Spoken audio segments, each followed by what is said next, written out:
Gladys en Éxitos.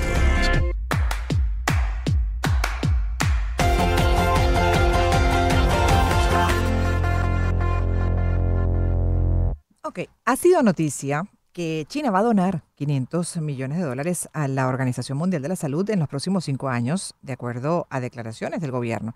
Y esto en medio, hay que además destacar, subrayar de lo que ha sido la retirada de Estados Unidos de esta segunda administración de Trump, justamente de lo que venía ocurriendo, que es el financiamiento por parte de Estados Unidos. Era el principal, además, financista de esta organización y de otras. Entonces, bueno, aparece China. Y dentro de un contexto de geopolítica también, como sabemos, donde hay incluso una disputa comercial, hay, bueno, un reacomodo de los poderes y aquí me detengo para incorporar al especialista para que nos ubique mejor en esta acción por parte del gobierno de China, ¿no? Podríamos decir que en el tablero de ajedrez internacional movió la ficha de los 500 millones de dólares a la OMS, aclarando que están buscando básicamente ayudar.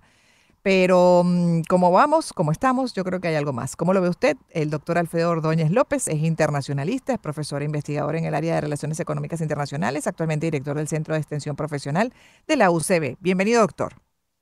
Muchísimas gracias por la invitación. Sin lugar a duda, un tema interesantísimo, el cómo se está manejando el mapa político internacional o llamémoslo el tablero de ajedrez del movimiento de piezas, porque la toma de decisión, digamos, unilateral, porque es una decisión unilateral del presidente Trump de Ujú. salir de la OMS a partir de enero y que eso deja en el camino 700 millones de dólares, un déficit para el cual estaba previsto 700 millones de dólares que iba a entregar los Estados Unidos. Eso cambia mucho el panorama, obviamente para la OMS. Pero adicionalmente China presenta una propuesta muy llamada de atención de 500 millones de dólares, pero ojo, son 500 millones de dólares en un periodo de 5 años. Eso quiere decir que no llega a la ayuda que normalmente entregan los Estados Unidos. Mm, Adicionalmente, este periodo de 5 años, que es una ayuda, ciertamente son 500 millones de dólares, que ayuda a la organización, se empieza a generar una estructura crítica desde el punto de vista organizacional de la Organización Mundial de la Salud, porque empezamos a entrar en dos debates. Hay muchas razones de la intervención de China. Uno diría, bueno, existe algo que se llama moral internacional, donde el Estado interviene porque tiene una conciencia dada por la situación de COVID, de pandemias, del cual China fue acusada de justamente haber promovido y haber permitido que se expandiera este proceso y que la OMS no actuó en el momento indicado, ¿no? Entonces estos dos órganos tenían que buscar la legitimidad nuevamente y su posicionamiento como una estructura cooperativa, como una estructura multilateral fuerte. Nos ujú. volteamos a la otra corriente que diría, mira, esto funciona, no existe moral internacional si lo que existe es un interés nacional. Y el interés de las naciones es justamente mantener y prevalecer dentro del sistema político, y aquí jugaría el tablero de ajedrez, donde China le conviene mantener un posicionamiento cooperativo, tomando en cuenta su visión geopolítica de la ruta de la Claro. seda. Entonces, Ajá. no Ujú. cabe duda, no es que está aislado OMS de la ruta de seda, es porque la OMS tiene un programa de salud pública y parte de la población mayoritaria está hacia ese lado del hemisferio terrenal. De tal manera que esto es una estrategia bastante particular de China, porque Ujú. parte su discurso en un cooperativismo, en una estructura multilateral frente a una condición unilateral. Pero es importante destacar que esa ayuda de 500 millones de dólares no es ni va a cubrir lo que ha ayudado a los Estados Unidos ni el peso que tiene Claro. países como Alemania y Reino Unido dentro de la Organización Mundial de la Salud. Hay que agregar como dato también interesante, ¿no? Que en el mismo plenario de la Asamblea de la Organización Mundial de la Salud intervino, pese a la retirada que acaba de explicar muy bien nuestro invitado, Estados Unidos, de esta organización, el secretario de Salud de Estados Unidos, el gobierno de Trump, Robert F. Kennedy Jr., acusó a la agencia, a la OMS, de plegarse a los intereses de China. Y dijo textualmente, la OMS no solo ha cedido ante la presión política de China, sino que también ha fracasado a la hora de mantener una organización transparente y con una gestión justa. Fue parte de lo que aseguró en un mensaje de video emitido durante la asamblea.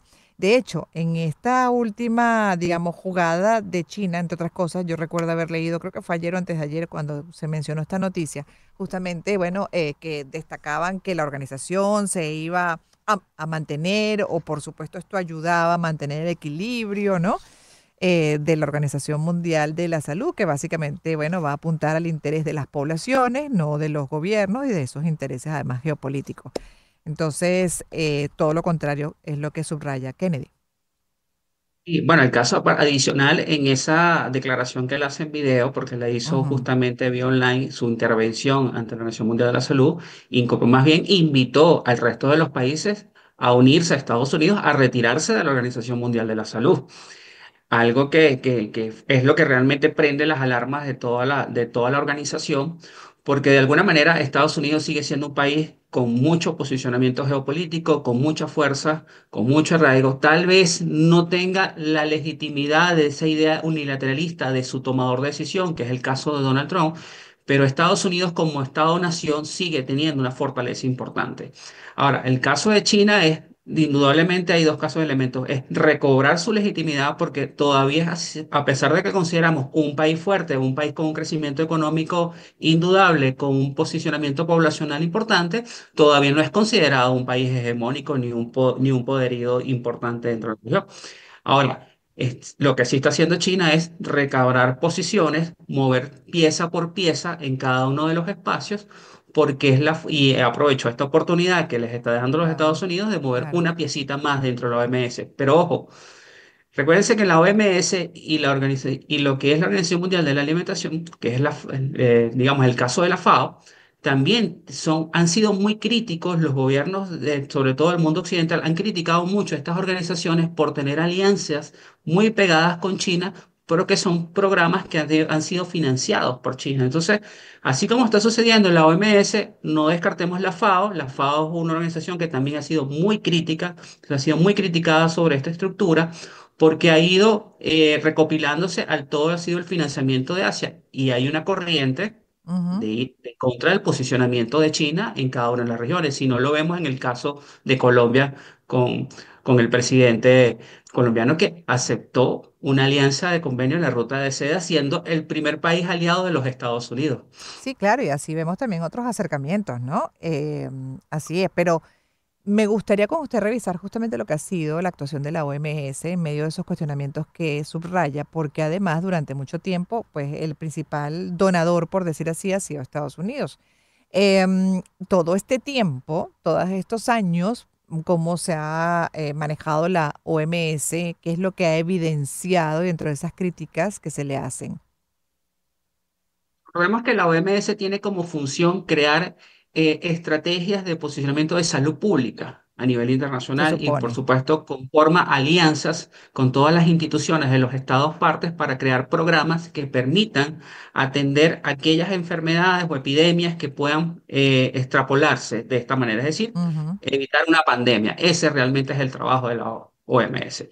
No sucedió así. Recuérdense que en el momento de la llegada de COVID, pues fue muy criticada la posición de la OMS, porque la OMS, sobre todo su director central, que es Tordot, cuando plantea y dice que no es necesario declarar una pandemia, a la semana él declara la pandemia. Entonces eso fue realmente muy, muy perjudicial para la organización, porque ya había un conjunto de países que estaban pidiendo que se activara un protocolo Ujú. que no existía. Por eso es la crítica que también hacen Estados Unidos, es decir, Mm. ¿para qué voy a estar en una organización que no se preocupó realmente en el debido momento cuando tenía que actuar como una organización de su carácter? Y todo el financiamiento que se está haciendo, pues yo prefiero trasladarlo a mi comunidad científica para que resuelvan mis problemas, sobre todo por Ujú. el estilo de personalidad de Donald Trump. Pero la realidad, digamos, en esencia, la discusión que está con la OMS es eso, es que no actuó. Es más, hoy en día, hoy la OMS todavía está debatiendo el protocolo para futuras pandemias. O sea, Wow. nosotros hoy se genera una pandemia y no existe un protocolo real por parte de No, la Organización Mundial de la Salud para atender. más grave aún, doctor, nos tenemos que ir cerrando, pero más grave aún lo que nos comentaba una especialista justamente en estos temas, una doctora en esta área de infectología y del tema de las vacunaciones, los planes de vacunación que han bajado, han disminuido en el mundo en general, los protocolos de vacunación. Entonces, imagínense, ¿no? Cuando se supone que la pandemia nos dejó un gran aprendizaje, aunque algunos insisten que más bien todo lo contrario, se activaron las corrientes antivacunas, pero de acuerdo a los resultados, pues sin duda sigue siendo esto muy importante y no se le ha prestado la importancia, la atención y la constancia además a los protocolos, como menciona, y de vacunación. Sí, lo más preocupante aquí, más allá de una decisión unilateral o un posicionamiento de financiamiento que pueda generar, creo que para la comunidad internacional es preocupante porque empieza a haber una desintegración de los organismos multilaterales. Entendiéndose, cuando son organismos Ah, multilaterales, son organismos de cooperación. sí. Y cuando eso empieza a desintegrarse, podemos encontrarnos tal vez en una posición de unilateralismo de cada una de las naciones. Entonces, el radicalismo, el realismo político, los estados empiezan a actuar en base a sus intereses y a base de su seguridad. Y lo estamos viendo con conflictos armados, los estamos hablando con decisiones unilaterales de ciertos países, la cooperación en procesos de regionalización o de integración económica, empezamos a dejarlo de escuchar. La Unión Europea es un claro ejemplo, el aislamiento de la crisis alemana sobre lo que es la integración de la Unión Europea sobre esto. Entonces, es preocupante porque empieza a haber digamos, una desarticulación del orden internacional y que seguramente en fechas próximas vamos a empezar a ver tal vez un resquebrajamiento o unas fisuras en ciertos procesos. Ujú. Y aquí podríamos entrar en una segunda parte a revisar, pues algo que yo creo que la mayoría desconoce. El otro día me lo encontré, bueno, dentro de esas navegaciones que uno hace en las redes sociales y me llamó mucho la atención y quiero trabajar en eso, que fue donde se originaron organismos multilaterales como el Fondo Monetario Internacional, el Banco Mundial, por ejemplo, en aquel momento y esa vuelta asomada por Besen de la segunda administración de Trump, de justamente regresar a esos inicios, a lo que fue el concepto inicial de su momento cuando se inició lo que llaman el Bretton Woods, ¿no? De Hablando finalizada la Segunda Guerra Mundial, 1944. Ujú, una reorganización del orden económico internacional. Siempre ha habido una discusión sobre el orden económico internacional, siempre ha estado en debate, pero hoy lo vemos un poco más crujiente en el sentido ujú, de que vemos cada paso que se está generando y eso está sí, generando razón de sí. cambio. Sí, porque además el objetivo supuestamente, por lo menos en el caso de esta segunda administración y particularmente este representante del gobierno de Trump, es que hay que volver a ese concepto inicial, ¿no? Que en teoría dice se ha desviado en lo que es las funciones de estas organizaciones. Pero bueno, sería una segunda parte. Esto es interesantísimo porque también esta parte del meollo de lo que vemos hoy en día son acciones de la Casa Blanca. Gracias por haber estado con nosotros, doctor. Te Muchísimas despido. gracias a ustedes. Alfredo Ordóñez López, internacionalista, profesor e investigador en el área de Relaciones Económicas Internacionales.